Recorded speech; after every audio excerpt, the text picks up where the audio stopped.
Good afternoon, I'm Wendy Petrie. This is your afternoon news fix for Monday, the 15th of September. Health New Zealand's announced it's going to review an extension to hospital visiting hours. The agency was intending to introduce a policy allowing nominated family members to support patients in hospital 24/7 outside visiting hours. Emily Ansell reports. The nurses' organisations raised concerns around staffing shortages, the potential for crowding and whānau doing the work of health professionals. Acting Chief Executive Dr Richard Sullivan says the policy will be looked at following feedback to ensure it's fit for purpose. The government's putting planning rules under the microscope so Eden Park can host more events with more people. RMA Reform Minister Chris Bishop says the government's heard local rules and constraints could be impacting the Auckland venue's ability to host events. Here's senior political reporter Azaria Howell.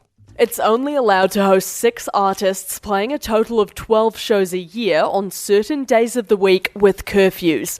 Minister Bishop says the government's investigating whether the rules are negatively impacting economic growth. He says if they are, changes can be made. A group of people have chained themselves to Nicola Willis's Johnsonville electorate office seeking a time frame from the government on when it will impose sanctions on Israel for the war in Gaza. The 6 Christian leaders are praying at the door and some of them are fasting.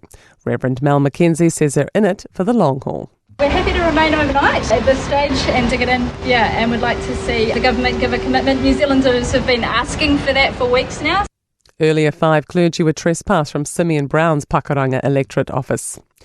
2 Christchurch residents have received extra jail time for tax fraud. Marlana Harris and Richard Rapana pleaded guilty to 3 representative charges of fraudulently claiming income tax refunds, student loan payments and working for family support. The pair attempted to steal more than $400,000 and successfully obtained just over $115,000. Both were already serving prison terms for unrelated offending. Rapana's sentence has been extended by 9 months, while Harris had 14 months added to her term. New Zealand's economy appears to have been shrinking, but there are signs of turnaround, including in our largest city. GDP figures due out Thursday are expected to show the economy contracted by about 0.3 to 0.4% in the 3 months to June. But ASB's latest regional economic scorecard shows green shoots for parts of the country. While Wellington continued to struggle, ASB Chief Economist Mark Tuffley says lower interest rates are having an impact on Auckland. We have seen some signs, not so much that the housing market is lifting up, but more in areas where retail sales are doing a little bit better than they were previously. To Sport and Netball New Zealand are doubling down on their vow not to release any details about their decision to stand down Dame Nolene Taurua as Silver Ferns coach. In a statement, board chair Matt Winare says their discussions with Taurua will remain confidential. All smiles for New Zealand's 3 women's pole vaulters after all successfully qualified for the final at the World Athletics Championship in Tokyo.